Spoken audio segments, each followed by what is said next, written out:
कैसे पॉसिबल है जब एक बंदा इतने बड़े विजन को लेके सोच रहा है लेकिन अभी तक उसने उस पर कोई प्रोग्रेस नहीं करी। हाय, मेरा नाम हेमंत कुमार है और तुम मुझे जेडी बोल सकते हो। और आज से 2 साल पहले मेरे दिमाग में स्टोरी को लेके एक आइडिया आया था और वहाँ से मैंने स्टोरी को लिखना चालू कर एंड आज मैं सोच रहा हूँ कि अब से हम अपनी स्टोरी को एपिसोड बाय एपिसोड कवर करते जाएंगे। और आज की वीडियो में हम एपिसोड फर्स्ट को कवर करेंगे, तो वीडियो ज़्यादा लंबी नहीं होगी। वीडियो को स्टार्ट करते हैं अपना एपिसोड फर्स्ट।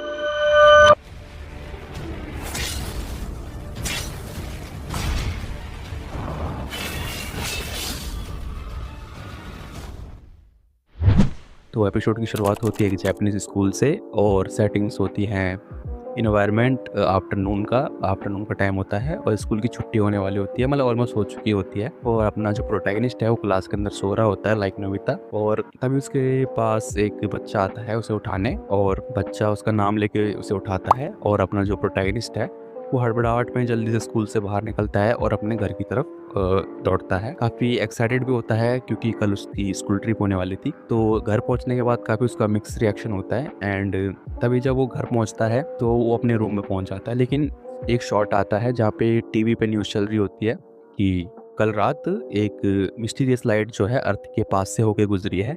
एंड उसके बाद वो शॉट ख़त्म हो जाता है न्यूज़ का। एंड फिर नेक्स्ट डे का शॉट आता है जहाँ पे अपना प्रोटैगनिस्ट स्कूल ट्रिप के लिए जा रहा होता है और अपना जो प्रोटैगनिस्ट है वो स्कूल ट्रिप की तरफ जा रहा होता है और उसके दोस्त भी होते हैं, लाइक जैसे डोरेमोन में होते हैं वैसे मान लो। तो वो स्कूल ट्रिप पे एक पहाड़ पे जाते हैं। उस पहाड़ पे पहुंचने के बाद जो है वो बच्चे जो है अपना गेम स्टार्ट करते हैं। तो वो उनका जो फ्रेंड ग्रुप होता है वो एक साइड खड़े होते हैं और वो भी सोच रहे होते हैं कि हम कुछ से स्टार्ट करते हैं गेम। तो सोनियो टाइप का एक बंदा होता है, तो क्या करता है अपने जेब से गोल्ड कॉइन निकालता है और अपने प्रोटैगनिस्ट को देता है टॉस करने के लिए। प्रोटैगनिस्ट थोड़ा सा हिचकिचाहट होता है कि गोल्ड कॉइन था, तो बट बाद में वो गोल्ड कॉइन को लेता है और टॉस करता है। लेकिन जब वो टॉस करने वाला होता है तो सामने से दो बंदे कुछ खेल रहे होते हैं एंड वो उससे टकराते हुए आगे निकल जाते हैं। तो उसके हाथ से जो है गोल्ड कॉइन ऊपर की तरफ उछलता है और फिर एक शॉट आता है लाइक ये रोबोट एक्टिवेट हो गया है।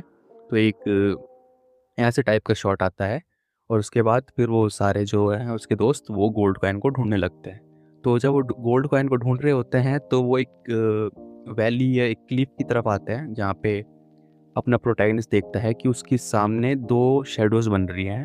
तो थोड़ा सा घबरा जाता है क्योंकि उसकी एज कम थी, ऑलमोस्ट 11 साल की। तो थोड़ा घबरा जाता है, उसकी दो शेडोज़ बन रही होती है। तो उसको उसके दोस्त बताते हैं इस नेचुरल है। फिर एक शॉट आता है जहाँ पे वो बोलते हैं गोल्ड का इनफैक्ट था, फेक था। अम्मा बहन पे आ जाऊंगा मैं। और वो वापस जा रहे हो, तो जब वो वापस जा रहे होते हैं तो एक शॉट और आता है जहाँ पे दिखाया जाता है कि सामने की जो पहाड़ी है उस पे उसकी जो एक परछाई अभी भी स्टिल वहीं पे है और एक परछाई उसके साथ वापस चली गई है। तो एक परछाई वहीं पे रुकी हुई है। ये पार्ट स्पेसिफिकली मैं तुम्हें इसलिए बता रहा हूँ क्योंकि ये इम्पोर्टेंट पार्ट है और आगे काफ़ी ज़्यादा इम्पोर्टेंट रोल है इस पार्ट का। उसके बाद जब अपना प्रोटैगनिस्ट घर वापस आता है तो जब वो डिनर करके अपने रूम में जाता है सोने के लिए तो उसके कंबल में हलचल होने लगती है। तो उसके बाद वो उसके कंबल से एक लाइट निकलती है जो कि पूरे रूम को तहस-नहस कर देती है और एक कबर्ड के पीछे जाके छुप जाती है। तो अपना प्रोटैगनिस्ट जो होता है वो उस कबर्ड की तरफ जाता है और उसे देखता है। तो वो क्रिएचर होता है एक। तो उस क्रिएचर की मैं तुम्हें बैक स्टोरी एकदम शॉर्ट में बताता हूँ। तो वो क्रिएचर जो है अर्थ से एक काफ़ी ज़्यादा लाइट ईयर दूर एक प्लैनेट है, वहाँ से वो एक्सीडेंटली यहाँ पे पहुँच गया, गलती से पहुँच गया। वो गलती कैसे कि वहाँ वो जो प्लैनेट है एडवांस है, वो साइंटिफिकली एडवांस है वो टेक्नोलॉजी में। और बट वहाँ पे एक सीन चल रहा था तब कि वहाँ का जो सन है वो डिम हो रहा था, या बोल सकते हो उसकी एनर्जी कम हो रही थी और उसकी वजह से वहाँ के जो रहने वाले हैं उनको प्रॉब्लम हो रही थी।